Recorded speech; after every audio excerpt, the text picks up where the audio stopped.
नमस्कार, सुदर्शन न्यूज में आपका स्वागत है। मैं हूं मुकेश कुमार और आप देख रहे हैं जवाब तो चाहिए। जवाब तो चाहिए में आज हम बात करेंगे उत्तर प्रदेश विधानसभा चुनाव को प्रभावित करने के लिए हो रहे घुसपैठ की। उत्तर प्रदेश, उत्तराखंड और बिहार से लगने वाली बिहार नेपाल की सीमा पर मदरसों और मस्जिदों की संख्या लगातार बढ़ रही है। एसएसबी ने अपनी ताजा रिपोर्ट में इस बात की पुष्टि की है। रिपोर्ट के मुताबिक पिछले 3 वर्षों में नेपाल की सीमा से सटे क्षेत्र में मस्जिद और मदरसों के निर्माण में 26% का इजाफा हुआ है और इस इजाफे के जरिए इलाके की डेमोग्राफी को बदलने की साजिश हो रही है। रिपोर्ट में यह भी बताया गया है कि नेपाल की सीमा से लगे क्षेत्र में मुस्लिम की आबादी में 2.5 गुना से 3 गुना की वृद्धि दर्ज की गई है। इससे पहले उत्तराखंड के कई क्षेत्रों में डेमोग्राफी बदलाव को लेकर सुरक्षा एजेंसियों ने चिंता जताई थी। गृह मंत्रालय को सौंपी रिपोर्ट में कुमाऊं क्षेत्र के उधम सिंह नगर, चंपावत और पिथौरागढ़ में इस लिहाज से संवेदनशील इसे करार दिया गया था, जबकि पिथौरागढ़ के ही 2 कस्बे धारचूला और जौलजीबी को अति संवेदनशील श्रेणी में रखा गया था। इसके अलावा उत्तर प्रदेश के भी कई क्षेत्रों को लेकर अलर्ट सुरक्षा एजेंसियां पहले ही जारी कर चुकी है। 2 साल में गोरखपुर, बहराइच मंडल पर भी सीमा से लगे करीब 400 से अधिक मजहबी संस्थान और मजहबी स्थल खुले हैं, जिसकी जानकारी सुरक्षा एजेंसियों ने अपनी रिपोर्ट में सरकार को दी है। सीमावर्ती इलाके में बढ़ती मुस्लिम आबादी सिर्फ सुरक्षा की दृष्टि से खतरनाक है या यह घुसपैठ लोकतंत्र के लिए भी खतरा है? आज हम इसी पे चर्चा करेंगे और यह भी जानने की कोशिश करेंगे कि क्या घुसपैठ ये उत्तर प्रदेश और उत्तराखंड के विधानसभा चुनाव को प्रभावित करेंगे, और इससे भी महत्वपूर्ण ये कि कौन करवा रहा है यह घुसपैठ, कौन बना रहा है वहां पर मस्जिदें और कौन निर्माण करा रहा है अवैध मदरसे की, और इसके जरिए कौन वहां की डेमोग्राफी को चेंज करने की कोशिश कर रहा है। इस पर हम चर्चा करेंगे अपने मेहमानों के साथ, लेकिन पहले एक देखते हैं रिपोर्ट के बाद मेहमानों से परिचय करवाएंगे आपका और चर्चा की शुरुआत करेंगे।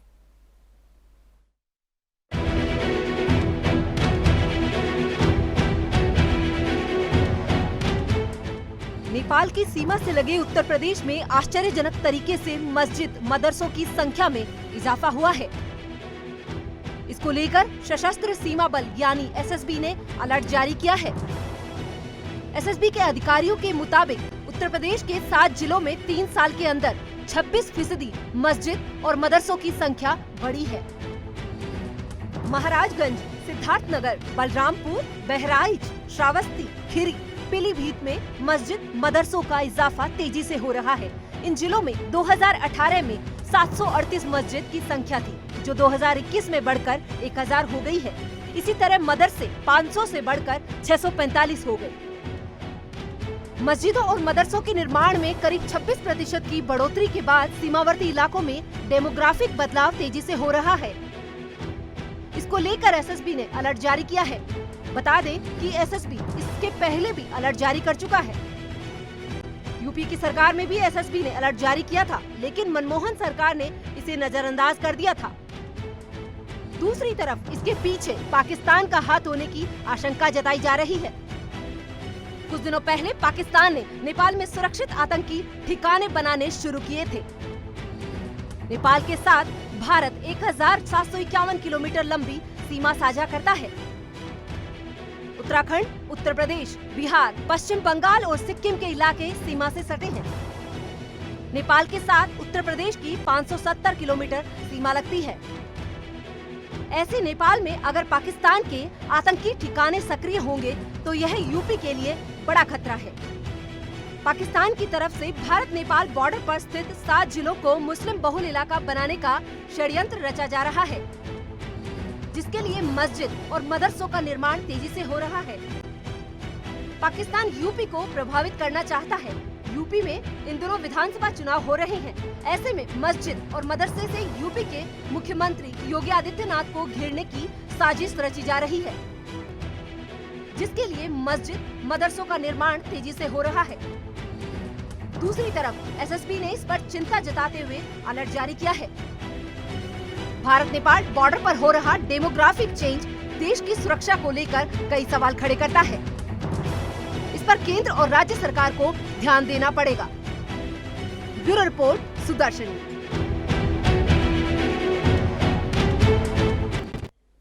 तो नेपाल से सटे उत्तर प्रदेश और उत्तराखंड की सीमा में लगातार डेमोग्राफी को चेंज करने की कोशिश की जा रही है। लगातार वहां पर जिस तरीके से मुस्लिम आबादी में इजाफा हो रहा है, उससे लगता है कि पीछे कहीं ना कहीं एक गहरी साजिश चल रही है। लगातार मदरसों की संख्या में इजाफा, मस्जिदों की संख्या में इजाफा। आखिर कौन कर रहा है इसको फंड, कौन बना रहा है इसे, और इसके पीछे उद्देश्य क्या है? क्या लोकतंत्र को खत्म करने की साजिश तो नहीं चल रही है? कौन है ये साजिश करने वाला, इसके बारे में चर्चा करेंगे। हमारे साथ कुछ मेहमान जुड़ गए हैं।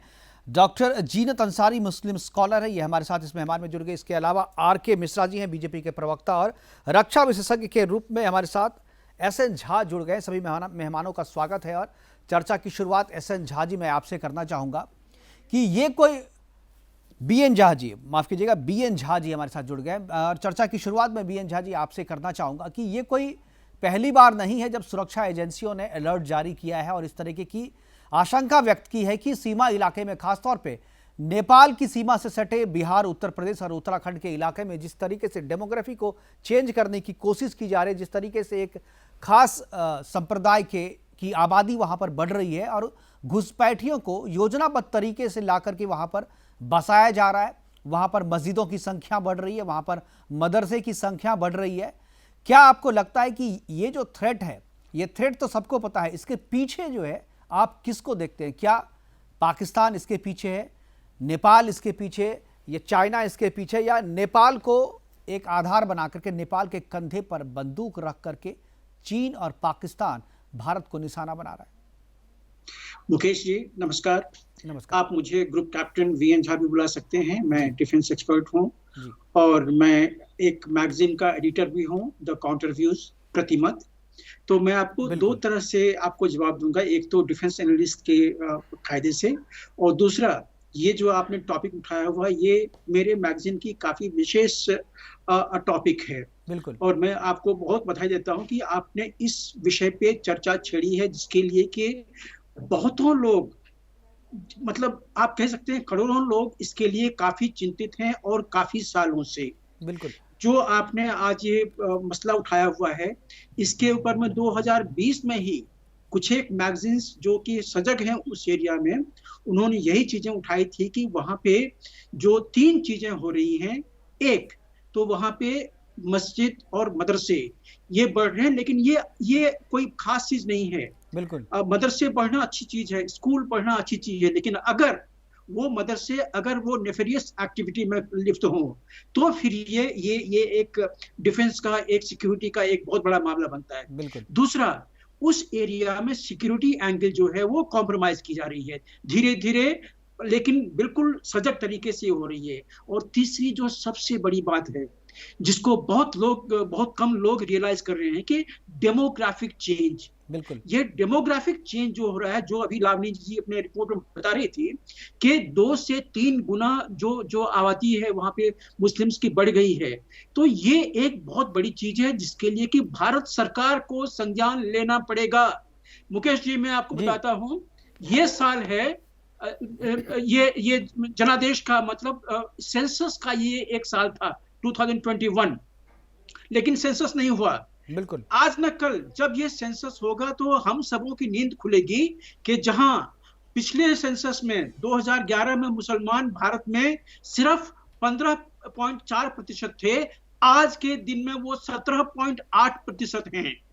ये एक मुझे तो लग रहा है इससे भी ज्यादा, मुझे लग रहा है कहीं 19% के आसपास जाकर के ज्योग्राफी को चेंज करने के लिए मुस्लिम आबादी को वहां पर बसाया जा रहा है और चुनाव को प्रभावित करने की कोशिश की जा रही है। और सपा और कांग्रेस पे इल्जाम है, जैसा कि बी.एन. झा जी ने भी कहा अभी, कि सपा और कांग्रेस जो है इस तरीके के लोगों को वहां पर बसने में मदद कर रही है, उन्हें आईडी कार्ड अवेलेबल करा रही है, आधार कार्ड बनवाया जा रहा है, वोटर आई कार्ड बनवाए जा रहे हैं। पहली बात, जी मेरा सबको बहुत बहुत नमस्कार। मैं भारत माँ की जय बोलती हूँ। मैं अपने जो मेरे रक्षा विशेषज्ञ है, मैं उनसे ये पूछना चाहती हूँ कि ये इतना बड़ा अगर वहां पर मंदिर, मस्जिद या मदरसे बन रहे हैं, तो आखिरकार इसके अंदर राष्ट्र की सुरक्षा का सवाल कहाँ से आ गया? उससे राष्ट्र को क्या खतरा हो गया है? अगर मंदिर मस्जिद वहां पे बन रहे हैं तो उसमें से आप लोगों को क्या प्रॉब्लम है? सिर्फ क्या ये एक ही मुद्दा हो गया कि मुस्लिम समुदाय बढ़ रहा है? तो इसका मतलब आप लोग इतने कमजोर हो गए हैं, इतने ज्यादा आप कमजोर हो गए हिंदुत्व की बात करने वाले, कि जिनको ये खतरा है अगर मुसलमान की आबादी बढ़ जाती है तो कहीं ना कहीं आपकी जो गलत नीति है। जीनत जी, आपने लगता है कि बीएन झा जी की बात जो है ध्यान से नहीं सुनी, ध्यान से नहीं सुनी। उन्होंने पहली लाइन ही ये बात कही थी कि मदरसों की संख्या बढ़ना चिंता का विषय नहीं है। चिंता का विषय ये है कि मदरसे में यदि गलत तरीके की पढ़ाई हो रही है, अगर आतंक की पढ़ाई हो रही है, वहां पर एक्टिविटीज, अगर वहां पर देशद्रोही गतिविधियां वहां पर अगर हो रही हैं, वो चिंता का विषय है। तो क्या वो आपके लिए चिंता का विषय नहीं है? फिरा के मत करिए, मतलब कि चिंता की विषय है, बनना चिंता की विषय है कि अगर बन रहे हैं, जब उसके अंदर एक्टिविटी कुछ ऐसी होगी तब की बात होगी ना। आपने तो क्यों पहले ये खबर नहीं है? क्या बांका के मस्जिद में जहां भीतर में मदरसा भी चलता था, वहां पर पिछले 6 महीने पहले वहां पर बम विस्फोट नहीं हुआ था? क्या वहां पर बच्चे नहीं मरे थे 3? क्या वहां पर जो मौलवी था वो घायल नहीं हुआ था? घायल अवस्था में क्या वो मदरसा छोड़ करके नहीं भागा था? ये तो सबके सामने रखी हुई बात है। अब आपको ये बात नहीं, आपको ये खबर नहीं पता है क्या? आप ये सुनिए, जब वहाँ मौलाना भी घायल हुए हैं, हाँ। तो क्या वो मुसलमानों ने किया था? नहीं, वहां मदरसे के भीतर में बम बनाया जा रहा था। मदरसे के भीतर में बम बनाया जा रहा था वहां पर, और बम जो है बनाने के दौरान वहां पर विस्फोट हुआ था। क्या किसी स्कूल में बम बनाना सिखाया जाता है? क्या किसी मदरसे में छात्र को आप बम बनाना सिखा रहे हैं? मैं यूपी की बात कर रही हूँ। जिन मंदिरों में इतने असलहा मिले हैं, भारी तादाद में मिले हैं, आप उनके लिए कहाँ पर मिले भाई? कौन सी खबर, कहाँ से ले आती है खबर आप? ये कहाँ से खबर ले आती हैं आप? ये उनके उसके चक्कर में खामोश होकर बैठ जाते हैं आप उसमें। नहीं, कहाँ पर असलहा मिल गया मंदिर में आपको? आपने मुझे तो नहीं कई खबर दिखी कि मंदिर में असलहा मिल गया, और आपको चूंकि मस्जिद में बम मिल गया तो आपको मंदिर में असलहा रखना है। मिले थे जो कि दबा दिया जाता है, सारा का सारा दबा नहीं दिया जाता है। आपको अपने डिफेंस में, चूंकि मस्जिद में बम रखे जा रहे थे, मस्जिद में बम बनाए जा रहे थे, बम का विस्फोट हो गया, पूरी दुनिया को पता चल गया कि मदरसा में बम बनाना सिखाया जा रहा था वहां के छात्रों को। तो अब आपको काउंटर करना है, तो आप मंदिर में आप असलहा रखेगी? आप जीनत, आप जैसे लोगों से ही देश को खतरा है। आपको ये बात क्यों नहीं समझ में आती है, और आप इस बात को क्यों नहीं स्वीकार करती हैं कि अगर मदरसे में पढ़ाई के अलावा वहां पर बम बनाना सिखाया जा रहा है, तो आपके लिए भी चिंता का विषय क्यों नहीं है? आपने अपने डिबेट में अपनी बात की शुरुआत ही भारत माता की जय से कही, लेकिन जिस भारत माता को घायल करने के लिए वहां पर बम बनाए जा रहे हैं, जिस भारत माता को उड़ाने के लिए आपके बच्चे जो है वहां पर मदरसे के भीतर में जो मौलवी वहां पर बम बनाना सिखा रहे हैं, उसके प्रति आपको चिंता नहीं होती? इसको घुमा फिरा करके मुसलमानों के ऊपर सारा, अरे मुसलमानों को क्या, जो मुसलमान आतंकवादी है तो उसके खिलाफ बोलने में क्या, क्यों परहेज करें लोग? क्यों परहेज करें? आप बताइए, आप क्यों कर रही है? मैं तो कह रहा हूं कि आपको भी विरोध करना चाहिए। आप विरोध क्यों नहीं कर रही हैं? आप जैसे लोग कराते हैं, आप जैसे लोग। अच्छा, तो हम जैसे लोग जो हैं वो मस्जिद में जाकर के बम बनवाते हैं, मदरसों में बम बनवाते हैं, हम बनवा रहे हैं बम वहां पे। मस्जिद क्यों बन रही है? अरे कुछ अरे नहीं हुआ मस्जिद है, बने, किसी को ऐतराज नहीं है, मदरसा बने, किसी को ऐतराज नहीं है, लेकिन सरकार की जानकारी में तो दीजिए ना कि यहाँ मस्जिद बन रहा है, यहाँ पर मदरसे बन रहे हैं, गैर कानूनी रूप से वहां पर मदरसे बन रहे हैं, जिसका रिकॉर्ड सरकार के पास नहीं है, और उस गैर कानूनी मदरसे में बम बनाने की ट्रेनिंग दी जा रही है। क्या ये चिंता का विषय नहीं है आपके लिए? आपको जब ये पता है ट्रेनिंग दी जा रही है, तो आपको ये भी पता होगा कि कौन दे रहे हैं ट्रेनिंग। आपको ये भी पता होना चाहिए ना कि कौन ट्रेनिंग दे रहे हैं। वो डॉक्टर जीनत अंसारी दे रही है, नहीं कौन ट्रेनिंग दे रहा है उसका तो पता लगाया जा रहा है, लेकिन संरक्षण कौन दे रहा है? जीनत अंसारी दे रही है। ये इस बात का पता चल गया कि जीनत अंसारी जैसे लोग उसे संरक्षण दे रहे हैं, उसे बढ़ावा दे रहे हैं, और यही चिंता का विषय है, यही चिंता की विषय है। मैं इसी बात पे कह रहा हूं कि आप लोगों को, एक तरफ तो आप भारत माता की जय कहती हैं कि हम जो है बड़े राष्ट्रवादी हैं, जहाँ पे भी मस्जिद तामीर हुई पता ही नहीं, समझ में नहीं आता, आप क्यों डर जाते हैं? अरे डर कौन रहा है? डर कोई नहीं रहा है। लोगों को बताया जा रहा है, आपका असली चेहरा दिखाया जा रहा है, आपका असली चेहरा दिखाया जा रहा है, डर की बात नहीं है। हो सकता है आप पॉजिटिव क्यों नहीं सोच सकते, नेगेटिव ही क्यों सोचते हैं? आप पॉजिटिव भी तो सोचिए ना। क्योंकि हमें भारत की चिंता है, इसलिए हम नेगेटिव सोचते हैं। हमें भारत की चिंता है, और हम चाहते हैं कि मदरसे में पढ़ाई हो, वहाँ बम ना बनाया जाए, इसीलिए हम चिंतित हैं, और इसीलिए लोगों को बताना चाहते हैं। जीनत अपनी बात और अपनी सोच को सुधार लीजिए। आपकी सोच देशद्रोही है, आप देश के खिलाफ, समाज के खिलाफ बातें कर रही हैं। आरके मिश्रा जी हमारे साथ है, बीजेपी प्रवक्ता। मिश्रा जी, इल्जाम लगा सकते हैं, किसी के ऊपर भी इल्जाम लगा सकते हैं। किसी के ऊपर इल्जाम नहीं लगा, ये इल्जाम मैंने नहीं लगाया है, ये एसएसबी की रिपोर्ट है, ये एसएसबी की रिपोर्ट है, ये आईबी की रिपोर्ट है, ये राज्यपाल की रिपोर्ट में इस बात का जिक्र है। ये मेरी बात नहीं है, ये मेरी बात नहीं है, एसएसबी की रिपोर्ट है। आपको ये तो पता है सशस्त्र सीमा बल आप जानती होंगी, वो उसकी रिपोर्ट है जो सीमा की रक्षा करते हैं और जिस क्षेत्र में ये मदरसे और जिस उसको आप छुपा जाते हैं, जो ट्रेनिंग देते हैं उनको आप छुपा जाते हैं। जब आपको ये पता है, इसका मतलब जाहिर सी बात है कि ट्रेनिंग देने वाले अगर मैं हूं तो आपको मेरा नाम लेना चाहिए ना। मैं तो बता रही हूँ कि कौन दे रहा है, कौन नहीं दे रहा है। ट्रेनिंग देने वाले की खोज हो रही है, गिरफ्तारी भी हो रही है, धरपकड़ भी हो रही है, लेकिन उनकी सोच को और उनको संरक्षण देने वाले डॉक्टर जीनत अंसारी जैसे लोगों की पहचान अभी अभी हुई है और मैं आपकी भी शिकायत करूंगा, आप चिंता ना करें। आरके मिश्रा जी, बिल्कुल जी आरके मिश्रा जी, और जो आरके मिश्रा जी सुन लीजिए, आप जैसे लोगों से ही देश को खतरा है और ज्यादा खतरा है, जो खुले तौर पे आप टेलीविजन स्क्रीन पर बैठ करके आप आतंकवादियों की पैरवी कर रही हैं। आप जैसे लोगों से समाज को और देश को बड़ा खतरा है। जीनत जी अपने आप को कहती तो आप राष्ट्रभक्त हैं, लेकिन सच में आप लोग खतरा है। आरके मिश्रा जी, ठीक है, एक बार दूसरे को भी सुन लीजिए। आरके मिश्रा जी। मुकेश जी, निश्चित तौर पर जो एसएसबी की रिपोर्ट आई है बिल्कुल चिंता का विषय है, इसमें कोई दो मत नहीं है। लेकिन जो उत्तर प्रदेश की जहां तक भौगोलिक संरचना की अगर बात करें तो निश्चित तौर पर वहां पर अगर देखेंगे तो 24 करोड़ जनता, हर जाति, हर वर्ग, हर धर्म के वहां पर व्यक्ति हैं, इसमें कोई दो मत नहीं है।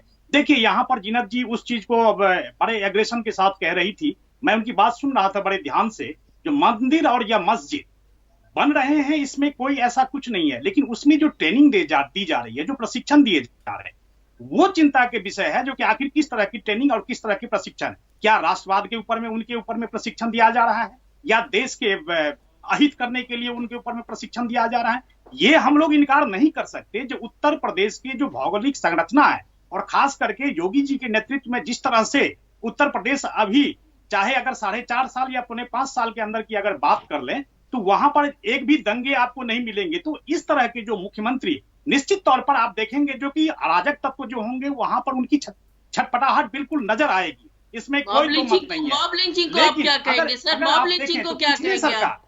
अगर पिछले सरकार की अगर बात करें तो जिस तरह से अराजक तत्वों को राजनीतिक संरक्षण दिया जाता था। अरे मॉब लिंचिंग गलत है, कहेंगे कि आप जैसा हम लोग दो तरीके की बात है नहीं। मॉब लिंचिंग गलत है, किसी की भी लिंचिंग हो गलत है, हिंदू की लिंचिंग हो, मुसलमान की लिंचिंग हो, लेकिन वो हो तो गलत है, नहीं होना चाहिए।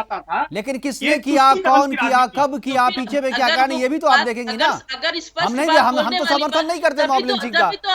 आप जिस तरीके से आप जीनत आप जिस तरीके से समर्थन कर रही हैं, हम गलत चीज का समर्थन नहीं करते। चलाने वाले हैं तभी तो आपके नेता इस्तीफा दे देकर भाग रहे हैं, तभी तो कहां से बात कहां को ले जा रही है, इस पे चर्चा कर लेंगे। अभी हमने चर्चा की थी जीनत जी, मैंने इस पे अभी चर्चा की थी, इस पे चर्चा करने की जरूरत नहीं है। आप ये बताइए क्या आपके लिए ये चिंता की बात नहीं है कि नेपाल से सटे, नेपाल की सीमा पे, भारत की सीमा पे आईएसआई पाकिस्तान समर्थ की जो खुफिया एजेंसी है वो अगर आपके देश में घुसपैठ कर रहा है, वो आपके देश की डेमोग्राफी यदि चेंज करना चाह रहा है, वो अगर आतंकवादी नेपाल के रास्ते, आपके मस्जिद के रास्ते, आपके मदरसे के रास्ते अगर आतंकवादी आपके देश में भेजना चाह रहा है, तो क्या आप समर्थन करेंगी? सिर्फ इसलिए करेंगी क्योंकि वो मुसलमान है और आप भी मुसलमान हैं। मैं पाकिस्तान की ना समर्थन थी, ना कभी करूंगी, और ना मैं कभी इस लोगों को पसंद नहीं करूंगी जो पाकिस्तान के लोगों का समर्थन करे या पाकिस्तान का समर्थन करे। तो आप तो वही कर रही हैं, आप तो वही कर रही है ना जीनत, डॉक्टर जीनत, आप तो वही कर रही है ना।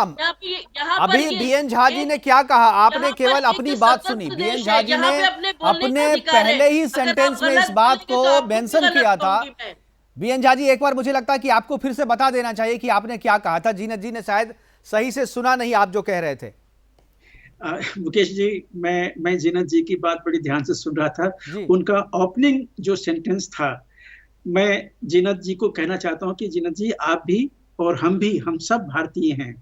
और आपने जो ओपनिंग सेंटेंस में कहा कि आपकी ये जो रक्षा विशेषज्ञ बता रहे थे, हाँ। मैं आपका नहीं हूं, मैं किसी का नहीं हूं। जीनत जी, अब सबके हैं ना, अगर वो रक्षा विशेषज्ञ हैं तो सबके हैं। जब वो सेना में थे तो सबके लिए काम कर रहे थे ना, केवल अपने लिए, हमारे लिए नहीं, आपके लिए भी कर रहे थे।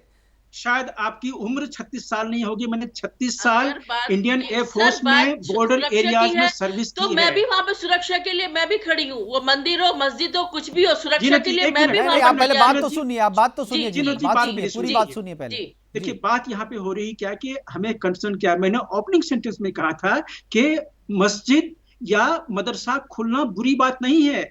सब लोग नमाज पढ़े, सब लोगों को पढ़ाया जाए, अगर मदरसा में पढ़ाई की जाती है अगर ठीक तरीके से, लेकिन अगर गलत शिक्षा दी जाती है तो वो कंसर्न का विषय है। और आप और हम सब जानते हैं ये कोई नई चीज नहीं है कि ज्यादातर मदरसों में काफी नेफेरियस एक्टिविटी चलती है, और उसका एक जीता जागता उदाहरण मेरे पास में है। जीनत जी, मैं अररिया का रहने वाला हूं। अररिया नेपाल से लगा हुआ स्टेट है बिहार का। वहां पे हमारे 1971 में वहां पे 17% मुसलमान थे, और आज वहां पे 47.5% मुस्लिम्स हैं। ये क्या हो गया? मतलब ये क्या विस्फोट हो रहा है जनसंख्या का? कहां से आ गए? और इतना ही नहीं, इसमें क्या मदरसों का, इसके अंदर क्या मदरसों का रोल हो गया है सर? अगर वहाँ पॉपुलेशन बढ़ रही है तो यही तो है ना। ये मेरी बात सुनिए, 1 मिनट मेरी बात सुनिए। यही तो है ना, ये मुसलमानों की बेवकूफी की बात है। नहीं, ठीक है, मैं बता रही हूँ, मैं आऊंगा आपके पास, आऊंगा बीएन झा जी। अगर बात हो गई तो जीनत जी की सुनते हैं जीनत जी, मैं उसका जवाब दूंगा आपके पास। बताइए जीनत जी। देखिए हमारे ही कॉन्स्टिट्यूशन में ऐसा हुआ है, कॉन्स्टिट्यूंसी में, कि अररिया का एक मस्जिद में मौलाना अपने बस्ते में बम लेके जा रहा था और रास्ते में साइकिल में फट गया, उसका बैग जो है वो उड़ गया। मतलब ये हमारे यहाँ हो रहा है। तो और अभी आपके ऐसे सटे जो बांका में जो हुआ, बांका में भी तो इसी तरीके की खबर आई, दरभंगा में इसी तरीके का मामला हुआ, बांका में हुआ, सिवान में हुआ, जहां भी मुस्लिम आबादी है वहां पर इस तरह की घटनाएं हो रही हैं। इस बात से इनकार कैसे करेंगे जीनत आप? नहीं, मैं इस बात से, अगर जो हो रहा है जो गलत है, मैं उसके लिए बिल्कुल इनकार नहीं करूंगी। पर मैं सर ये पूछना चाहती हूँ कि अगर आपका ये जो है क्या नाम है, दिल्ली में जो ये कोरोना बम, आप लोगों ने उसको कोरोना विस्फोट बता दिया था। आप फिर दूसरी तरफ जा रही है, आपसे जो पूछा जा रहा है उस पर बोलिए ना। निजामुद्दीन में गलती से, निजामुद्दीन पे बात खत्म हो गई, निजामुद्दीन पे बात खत्म हो गई। तो आप लोगों ने कोई इशू नहीं बनाया, उसका इतना इशू बना दिया कि निजामुद्दीन में कोरोना बम विस्फोट हो गया, कोरोना विस्फोट हो गया है। और अभी देखिए आपने कि 2,500 की परमिशन में वैष्णो वहां पर मंदिर में कितने 2.5 लाख पहुंचते हैं। आप लोगों ने तो एक बार चर्चा हो चुकी, इस पे चर्चा हो चुकी, इस पे हम बात कर चुके। जो सवाल पूछा जा रहा है वो बताइए ना। 17% आबादी थी अररिया में, 42% कैसे हो गई 73 से अब तक? 17 से डबल, अगर वो अपने बैग में बम लेके जा रहा है तो गलत है, वो गलत है। अगर वो बच्चा बैग में उसके बम मिल रहा है तो वो गलत है। आबादी का जो विस्फोट हुआ है उस पे बोलिए ना। आबादी के, आप आबादी की बात कर रहे हैं तो ये चीज है कि तो मुसलमानों, अगर मान लो एक चीज जो पॉपुलेशन बढ़ रही है तो उसके अंदर सरकार रोकथाम करे ना, कुछ कानून लाई तो है, 2 बच्चों के ऊपर लाई तो है कानून। नहीं, बात वो नहीं है, ये बात उतनी पे नहीं खत्म है। जीनत जी आपको भी बता दूं, और झा जी और हमारे साथ मिश्रा जी हैं, दोनों को बता दूं कि ये जो वहां घुसपैठिए हैं वो आपके नेचुरल, आपके नागरिक नहीं है, वो भारत के नागरिक नहीं है, वो रोहिंग्याज हैं, वो बांग्लादेशी घुसपैठिए हैं, उनको ला करके बसाया जा रहा है वहां पे। और आप जो कह रहे हैं कि वहां पर मस्जिद क्यों बन रहे, तो आपको दिक्कत क्यों? क्योंकि भाई आबादी बढ़ेगी तो मस्जिद भी चाहिए ना, आबादी बढ़ेगी तो मदरसे भी चाहिए। ये सारे गैर कानूनी है। आप रिपोर्ट, अगर एसएसबी की रिपोर्ट आप देखेंगे, एसएसबी की रिपोर्ट में ये कहा गया है कि 2018 के बाद से 145, बिल्कुल जिसका कोई रिकॉर्ड नहीं है, 145 ऐसे मस्जिद हैं जिसका कोई सरकार के पास रिकॉर्ड नहीं है, और वहां पर बड़ी बड़ी मस्जिदें खड़ी हैं, वहां पर मदरसे मस्जिद के भीतर में चल रहे हैं जिसका सरकार के पास कोई रिकॉर्ड नहीं। आखिर कौन दे रहा है पैसा, कहां से आ रहा है पैसा? ये चिंता का विषय है ना। नहीं, चिंता का विषय कैसे? ये चिंता का विषय है, बिल्कुल मैं मानती हूँ कि चिंता का विषय है। पर ये चीजें फंडिंग जहां से हो रही है वो तो, अगर मान लो कोई अनऑथराइज्ड चीज बन रही है तो सरकार का ये भी बनता है ना कि उसको खत्म करे, उसको बनने मत दे। अगर ये चीज, अगर चिंता का विषय है, वो तो कर ही रही है सरकार, लेकिन आप जैसे लोग जो भारत देश के भीतर में बैठ कर समर्थन कर रही है ना, चिंता तो उससे है ना। आपने तो ये कहा है ना कि पॉपुलेशन बढ़ रही है, पॉपुलेशन अगर अनऑथराइज्ड पॉपुलेशन बन रही है इंटेंशनली, देखिए पॉपुलेशन बढ़ना अलग बात है, लेकिन इंटेंशनली किसी बाहर के घुसपैठिए को ले आकर के वहां की डेमोग्राफी चेंज करना, उसके बाद डेमोग्राफी चेंज करके वहां के लोकतंत्र को प्रभावित करना, वहां पर फिर अपने प्रत्याशी उतारना, वहां पर फिर अपने तरीके से चुनाव में धांधली करा करके अपने प्रत्याशियों को जिताना, विधानसभा जाना, विधानसभा में हंगामा करना, वहां कानून नहीं बनने देना, ये सारी चीज एक बहुत बड़ी रणनीति का हिस्सा है। ये जो गजवाए हिंद का ये हिस्सा है, जो आप लोग, जिस बात को आप लोग नहीं समझ रहे हैं, और यह समझ के भी आप उसको जानबूझ करके ना समझ बने हुए हैं। आर के मिश्रा जी क्या कहेंगे आप? बीजेपी देखिए की मुकेश जी, सरकार है मैं- उत्तर प्रदेश में, रिपोर्ट सरकार की है, रिपोर्ट सुरक्षा एजेंसी की है, वो सरकार को मिल चुकी है, बावजूद इसके कोई कार्रवाई नहीं है। डॉक्टर देखिए जीनत मुकेश अंसारी जी, कह मैं रही है यहाँ कि पर ये सरकार चीज- कार्रवाई बिल्कुल, करे। बिल्कुल। देखिए ऐसा कह रहा हूँ कि यहाँ पर जीनत जी इस चीज को मानने के लिए तैयार नहीं है, क्योंकि जो उत्तर प्रदेश की जो भौगोलिक संरचना है, खास करके जनसंख्या ले लें, आपने पिछले बार भी आपने देखा था जो कि धर्म परिवर्तन के नाम पर किस तरह से पूरा ही एक कुनबा, असम हो, पश्चिम बंगाल हो, उत्तर प्रदेश हो, बिहार हो, झारखंड हो, किस तरह से एक चेन बना हुआ था, एक जाल फैला, और उस जाल को हम लोगों ने तोड़ने का काम किया। अगर सामाजिक सर थोड़ा सा विकास भी कर देते, थोड़ा सा विकास भी कर देते, सिर्फ मुसलमानों की चैन तोड़ने में लगे हैं आप, विकास भी थोड़ा कर देते सर। आप बार बार मुसलमान के चैन तोड़ने की बात नहीं हो रही है, घुसपैठिए, वो मुसलमान जो घुसपैठिए हैं, वो मुसलमान जो आतंकवादी हैं, वो मुसलमान जो गैर कानूनी रूप से भारत में रह रहे हैं, वो मुसलमान जो आईएसआई के एजेंट है वहां पे, वो मुसलमान जो देश के लिए खतरा है, उनकी बात हो रही है। जीनत आप तो मुसलमान के नाम पे कह रहे हो, तो मुसलमान के दोस्त मुसलमान मत कहिए, जो मुसलमान देश के लिए खतरा है वो मुसलमान हो ही नहीं सकते। मैं उनको मुसलमान आप वर्ड अभी तो आप अपने शुरुआती स्टेटमेंट में उसका समर्थन कर रही थी, अभी तो जीनत आप उसका समर्थन कर रही थी। मैंने मदरसों के ऊपर चिंता, आपने कहा ना कि इतने मंदिर, इतने मस्जिद और मदरसे बन गए हैं, तो अगर बन रहे हैं तो उसमें प्रॉब्लम क्या है? अगर अनऑथराइज्ड है तो उनको परमिशन कौन दे रहा है? ऐसे कैसे इतनी ज्यादा पावर आ सकती अनऑथराइज्ड है तो परमिशन नहीं है तब तो अनऑथराइज्ड है, अगर परमिशन है तो वो ऑथराइज्ड हो गया ना जीनत जी। और एक तरफ आप ये बात कर रहे हैं कि इतने सारे अनऑथराइज्ड कैसे वहां पे मदरसे बन गए हैं, तो इसका मतलब सरकार में घुसपैठिया सरकार में बैठे हुए हैं ना। इसका मतलब ठीक है, चलिए आरके मिश्रा जी जवाब दे रहे हैं आपको। आरके मिश्रा जी देखिए मुकेश जी, यहाँ पर इस चीज को तो मानना पड़ेगा जो कि जिस तरह से अराजक तत्व, चाहे वो उत्तर प्रदेश हो, पश्चिम बंगाल हो, असम हो, झारखंड हो, बिहार हो, कहीं पे भी हो, तो अगर इस तरह के अराजक तत्व अगर वहां पर किसी तरह की अराजकता को अगर फैलाने की कोशिश करेंगे तो सरकार बिल्कुल संवेदनशीलता के साथ जो कि ऐसे अराजक तत्वों की छटपटाहट बिल्कुल नजर आ रही है। और योगी जी के नेतृत्व में जिस तरह से उत्तर प्रदेश इसके ऊपर में काबू पाया है, बिल्कुल सराहनीय काम है, इसमें कोई दो मत नहीं है। इससे पहले जिस तरह से राजनीतिक संरक्षण मिलता था, चाहे समाजवादी पार्टी के समय में हो, चाहे कांग्रेस के समय में हो, आज के डेट में अगर देखेंगे तो निश्चित तौर पर अगर इस तरह के अराजक तत्व हैं तो यहाँ पर कोई भी राजनीतिक संरक्षण नहीं मिलेगा। आप 4.5 साल के अंदर में देखा होगा जो कि आपने एक भी दंगे यहाँ पर नहीं हुए, तो ये बिल्कुल छटपटाहट होगी वहां पर। लेकिन हम लोग पूरी शिद्दत के साथ, संवेदनशीलता के साथ, चाहे वो मदरसा हो, चाहे किसी भी क्षेत्र में हो, हम उसके ऊपर में बिल्कुल काबू करेंगे। और ऐसे कानून हम पहले भी लाए हुए हैं और उसके ऊपर में शिद्दत से काम करेंगे। जीनत जी इस चीज को माने या ना, लेकिन मैं कह रहा हूँ अगर कप्तान की बीएन झा जी कुछ बोलना चाह रहे हैं। ठीक है, बीएन झा जी बोलना चाह रहे हैं। जी झा जी, फिर आपको डर क्यों है? समझ किस बात? ठीक है जीनत जी, मैं आऊंगा, जीनत जी मैं आऊंगा, आपको काफी समय मैं दे चुका हूँ, काफी समय दे चुका हूँ। बीएन झा जी कुछ बोलना चाह रहे हैं, जवाब देना चाह रहे हैं। जी बीएन झा जी। मुझे आरके मिश्रा जी के कुछ स्टेटमेंट से और इनकी पार्टी से एक बहुत बड़ी शिकायत है। बातें तो करते हैं ये, लेकिन जवाबदेही किनकी है? अगर ये डेमोग्राफी चेंज हो रहा है इंडिया में, तो इसको रोकने का काम कौन करेगा? हम जानते हैं कि पिछले 65 साल में वो ये काम नहीं हुआ है, लेकिन अभी शासन बीजेपी का है, अभी एनडीए का है। अगर डेमोग्राफिक चेंज हो रहा है इंडिया में तो इसको रोकने का काम किस है?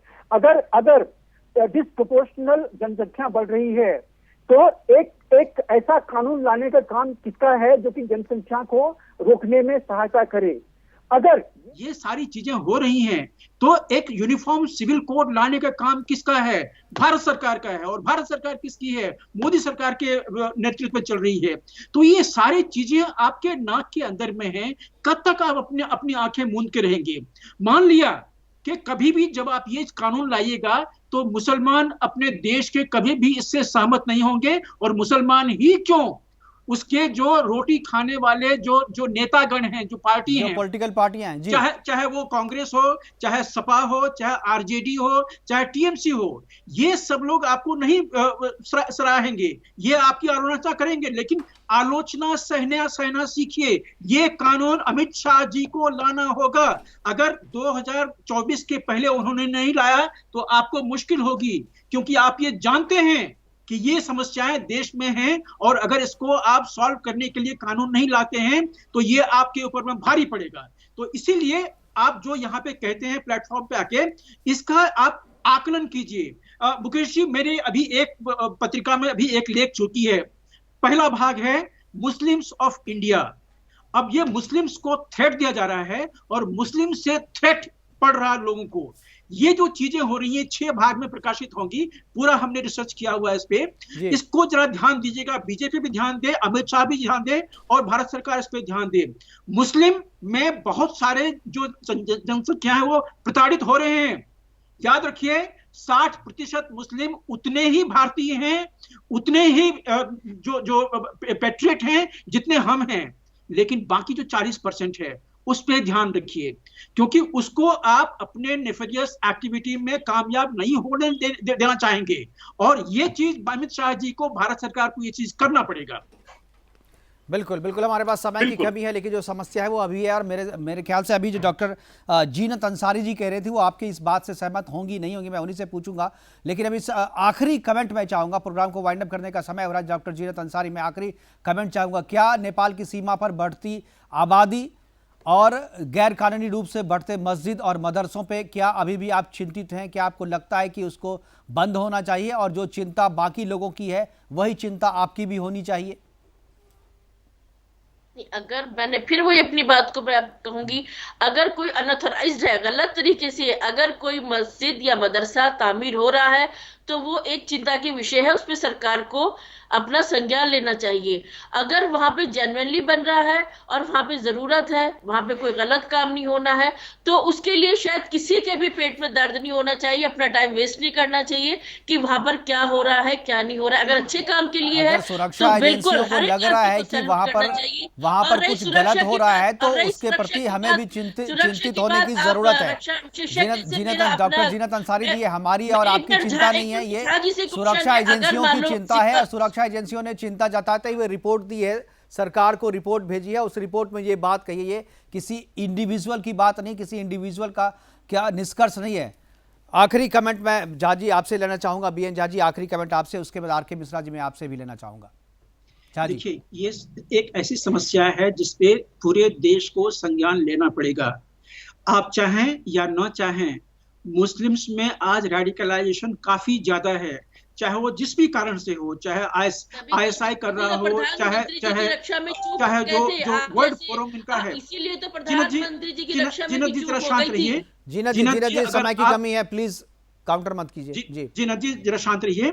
चाहे ये आईसिस करवा रहे हैं, चाहे जो ग्लोबल कैलिफेट के हिसाब से जो चीजें हो रही हैं उसके चलते हो रहे हैं, चाहे जैसे अभी तालिबान का जो कब्जा हुआ अफगानिस्तान पे, उससे जो उनकी मानसिकता बढ़ी है कि इस्लाम जीत सकता है। बिल्कुल, मनोबल बढ़ा है, वैसे आतंकी तत्वों का मनोबल बढ़ा है तालिबान के घटना के बाद से। बिल्कुल, हमारे पास समय की कमी है, माफी चाहते हुए आर के मिश्रा के पास जाऊंगा। जी आखिरी कमेंट। मुकेश जी, निश्चित तौर पर देखिए, जो एसएसबी की रिपोर्ट है बिल्कुल चिंताजनक है, लेकिन आपको विश्वास के साथ कहता हूं जो कि सरकार संवेदनशील है और इसके ऊपर में पूरी शिद्दत के साथ काम कर रही है। किसी भी तरह की रेडिकलाइजेशन या किसी भी तरह की बात को, ये बिल के ऊपर में, समाज के ऊपर में किसी भी तरह कर अगर किसी अराजक तत्व द्वारा कोई चीज ऐसा थोपा जाता है, उस चीज को सरकार बर्दाश्त नहीं करेगी, चाहे केंद्र सरकार हो चाहे प्रदेश सरकार हो। बिल्कुल आपको विश्वास दिला। बिल्कुल, शुक्रिया हमसे जुड़ने के लिए बीएन झा जी आपका, डॉक्टर जीनत अंसारी जी आपका और आर के मिश्रा जी आपका हमसे जुड़ने के लिए और अपनी बात साझा करने के लिए आपका बहुत बहुत शुक्रिया। तो नेपाल की सीमा से सटे उत्तर प्रदेश और उत्तराखंड में जहाँ के अभी विधानसभा के चुनाव होने, वहाँ की डेमोग्राफी चेंज करने की कोशिश की जा रही है और मुस्लिम आबादी जिस तरीके से वहाँ पर बढ़ रही है, जिस तरीके से मदरसे और मस्जिदों की संख्या वहाँ पर बढ़ रही है, वो चिंता का विषय है। और इसके लिए न केवल केंद्र सरकार बल्कि राज्य सरकार को भी एक्शन लेने की जरूरत है। फिलहाल अभी के लिए इतना ही, दीजिए इजाजत, नमस्कार।